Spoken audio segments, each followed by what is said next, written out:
अच्छी diplomacy democracy पर किसी क्लैपिंग करेगी अगली भाई, मजा आता है, बनती भी है। हेलो गाइस, मैं हसन, मैं रहमतुल्लाह और मैं मोहम्मद इमरान। आप देख रहे हैं world real reaction YouTube channel. आपको हमारे चैनल की किताब से वेलकम। अगर आप लोग चाहते हैं इस तरह रिएक्शन वीडियो तो हमारे चैनल जरूर सब्सक्राइब करें, शेयर कर दें। चलते हैं आज की वीडियो है I think Hindi knowledge show वाला वीडियो देखते हैं, पहले वीडियो फिर देते हैं। नमस्कार दोस्तों, स्वागत है आपका हिंदी नॉलेज शो में। तो दोस्तों, आप अपनी स्क्रीन पर एक ट्वीट देखिए जिसमें साफ बताया गया है कि अमेरिकी वायुसेना का एक कमांडर भारत के अंदर एक रूसी लड़ाकू विमान यानी कि सुखोई Su-30 में उड़ान भर रहा है। और इसे देखकर दुनिया भर के तमाम एक्सपर्ट ये कह रहे हैं कि ऐसा सिर्फ भारत में ही संभव है कि एक रूसी लड़ाकू विमान में अमेरिकी वायुसेना का पायलट बैठा हो और उससे ना अमेरिकी सेना को दिक्कत है और ना ही रूस को कोई ऐतराज है। ऐसा दुनिया में कहीं नहीं हो सकता। ये भारतीय डिप्लोमेसी की एक बड़ी जीत है। लेकिन अब आप कहोगे कि चलो ये तो ठीक है, लेकिन ये अमेरिकी वायुसेना के कमांडर और पायलट भारत में कर क्या रहे हैं और भारतीय लड़ाकू विमानों में उड़ान क्यों भर रहे हैं? तो मैं आपको ये सारे सवालों के जवाब एक एक करके देता हूं। सबसे पहले तो ये पायलट भारत आए क्यों हैं? तो देखिए, ये पायलट अमेरिका के सबसे खतरनाक हथियार लेकर भारत पहुंचे हैं। कौन कौन से हथियार लेकर ये आए हैं?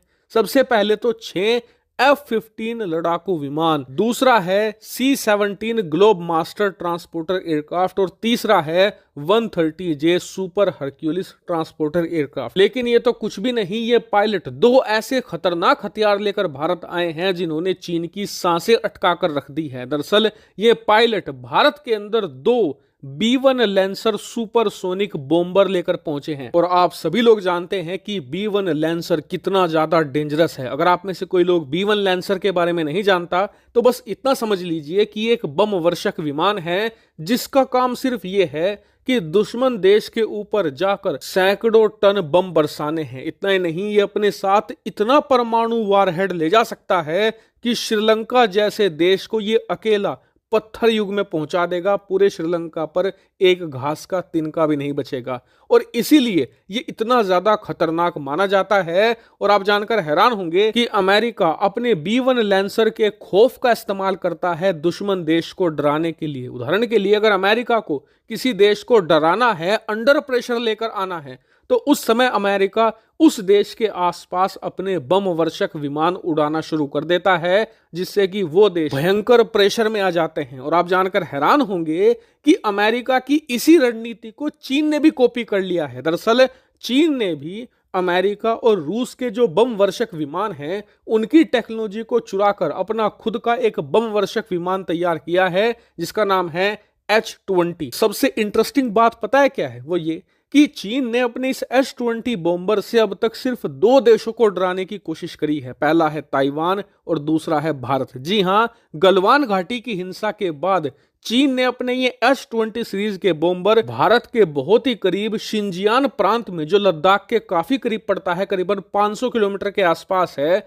वहां पर होटान एयरबेस पर तैनात कर दिए हैं। चीन लगातार इन्हें भारत के आसपास उड़ाता रहता है ताकि भारत को प्रेशर में लाया जा सके, भारत को डराया जा सके। और दिक्कत यह है कि भारत के पास एक भी बम वर्षक विमान नहीं है। ऐसे में भारत यहां पर चीन को सीधा चैलेंज नहीं कर पाता। और इसीलिए आपने देखा होगा कि 2020 के बाद से ही अपने इस B-1 लैंसर सुपरसोनिक बॉम्बर को 3-4 बार भारत भेजा है। और इसका मकसद ये है कि चीन को ये दिखाया जा सके कि अगर तुम्हारे पास H-20 सीरीज का बॉम्बर है और तुम ये सोचते हो कि भारतीय सीमा पर उसे जवाब देने के लिए कुछ नहीं है, तो तुम्हारी सोच गलत है, क्योंकि तुम्हारे सामने उससे भी ज्यादा सुपीरियर B-1 लैंसर खड़ा होगा जो तुम्हारे H-20 को यहां पर मुंह तोड़ जवाब देगा। और इस बार भी दो बम वर्षक विमान भेजने के पीछे यही इरादा है। दरअसल ये दो B-1 लैंसर बॉम्बर अमेरिका के अन्य लड़ाकू विमानों के साथ कोप इंडिया 23 एक्सरसाइज यानी कि युद्धाभ्यास में भाग लेंगे,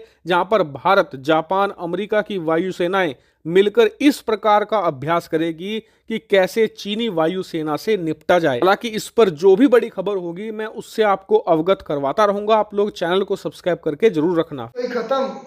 वो क्या कहते हैं, इंडिया के लोग क्या कहते हैं, मोदी है तो मुमकिन है। ये बात बिल्कुल सच है। देखें कि रशिया का कोई 35 आई थिंक था या 25 था, रशिया का विमान या कि वो फाइटर जेट इंडिया की धरती, और पायलट कौन सा, अमेरिका का। तो देखें भाई इंडिया ने ये कर दिखाया, और ऐसे कई ऐसे कारनामे हैं जो मोदी साहब ने किए हैं। रशिया यूक्रेन की वॉर पीक पर थी उस वक्त, और उस वक्त उधर के जो स्टूडेंट्स थे, कुछ इंडियन थे, कुछ पाकिस्तानी थे, दूसरी कंट्रीज के भी थे, उस वक्त डूब के मर जाए ये लोग। पाकिस्तान कहते हैं पाकिस्तान जिंदाबाद। उस वक्त एक मिनट, उस वक्त रशिया यूक्रेन की वॉर के दौरान इंडिया के पीएम मोदी साहब ने कहा था कि आप वॉर थोड़ी सी डिले कर दें, तो 24 घंटे का डिले किया, हालांकि पीक पर थी उस वक्त वॉर। तो मोदी साहब की एक कहने की वजह से उन्होंने डिले किया, और उधर क्या कंपेन चली, तिरंगा कंपेन, मतलब कि जो इंडिया के तिरंगे के नीचे होगा, चाहे वो किसी मुल्क से भी तल्लुक रखता होगा, वो गुजरेगा। यह है उनकी इज्जत, यह है जिंदा कौमों की निशानी और इज्जत और उनका मर्तबा। और पाकिस्तानी उस वक्त डूब कर मर जाते जो पाकिस्तानी, क्यों फिर निकले तिरंगे के साय में। भाई उधर के इमरान भाई, आपने अपनी वीडियो देखी, उधर के जो पाकिस्तानी स्टूडेंट थे उन्होंने कहा कि हम हैं इंडियन, सिर्फ उधर से बचने के लिए। पाकिस्तान की फ्लाइट्स कोई नहीं पहुंची, पहले इंडिया की फ्लाइट्स पहुंच गई, इंडिया की बकायदा मीटिंग हुई कबीना की। आज हमारे सियासतदान जो हैं वो मीटिंग्स बुला रहे हैं, किसको किस तरह गिराना है, किसको किस जज को लगाना है, किस ऑफिसर को गिराना है, इमरान को नीचा किस तरह दिखाना है। आज कबीना की हो रही है डेली इमरजेंसीज हो रही है, मतलब इमरजेंसी इजलास हो रहे हैं। उस वक्त कोई कबीना का इजलास नहीं हुआ था, इंडिया का हुआ था। यार इंडिया एक कंट्री है, मैं यकीन करें मेरे ना अभी दिन में इतने इतने अच्छे बुरे लफ्ज भी आ चुके हैं कि मैं अपने हुकूमत के बारे में क्या कर कहूँ। इसने हमें यार तबाह कर दिया। हमें जो हमारी जो गरीब माँ, हमें गाँव में देख लें कि कितने लोग यार तंग हो चुके हैं। इन्हें कोई कुछ थोड़ा सा भी अकल एहसास नहीं कि यार हमने इतना 75 सालों से पाकिस्तान को लूट कर खा लिया, अभी तो इसके लिए कुछ कर देना। अभी पहले जो खाया चलो वो कुछ नहीं, अभी तो शुरू कर देना कुछ करना। तो आप कह रहे हैं कि उन्होंने जो है ना इंडिया वालों ने कबीना बुलाई है, और इन्होंने क्या बोला, इनको कुछ पता हो तो ये करें। एक वो यार एक बंदा आया था, वो इमरान खान साहब है, एक में मेरी बात मुकम्मल हो लेने दे। वो कुछ ना कुछ करता था, वो दूसरे ममालिक के साथ अपने तलकात भी अच्छे करता था, जितने उससे हो सकता था वो कर रहा था। अच्छा, लेकिन जब से ये आया ना, देख ले कि इनके आने से हमारे मुल्क की जो थोड़ी थोड़ी जो इज्जत थी वो भी मिट्टी में मिल गई है। बहुत ज्यादा ये करप्ट लोगों में क्या है। और उसके बाद बात आती है आई थिंक वो सेंसर या लेंस कोई विमान है जो अमेरिका जिस कंट्री को डराना होता है उसके करीब वो उड़ाना शुरू कर देता है। लेंसर जो भी है, और ये चाइना ने भी भाई एक बात है तो कह दो, चाइना कॉपी करने में माहिर है और पाकिस्तान उससे भी आगे का माहिर है कॉपी करने में। अपनी कोई चीज़ नहीं, अपनी कोई सोच नहीं, किसी की देखी उसको पकड़ा यार, अच्छा ये चीज़ है, ये भी भाई ये भी दिमाग से ही होता है, चाहे थोड़े दिमाग से ही हो जाए। लेकिन चाइना कोई अपनी टेक्नोलॉजी कोई नहीं है, कोई नई टेक्नोलॉजी में दरियाफ्त की ही नहीं अपनी। अच्छा इंडिया अमेरिका ने बनाया और रशिया ने ये विमान बनाया जो बॉम्बर है, और चाइना ने उनकी कॉपी की बना दी और डरा के इनको रहा है, डराने की कोशिश की इनको कर रहा है, इंडिया को डराने की कोशिश कर रहा है। और यार क्या डराएगा उनको इंडिया को, जिनकी चौथी बड़ी फौज है, तीसरी चाइना की आई थिंक मेरे ख्याल में, और चौथी इंडिया की है।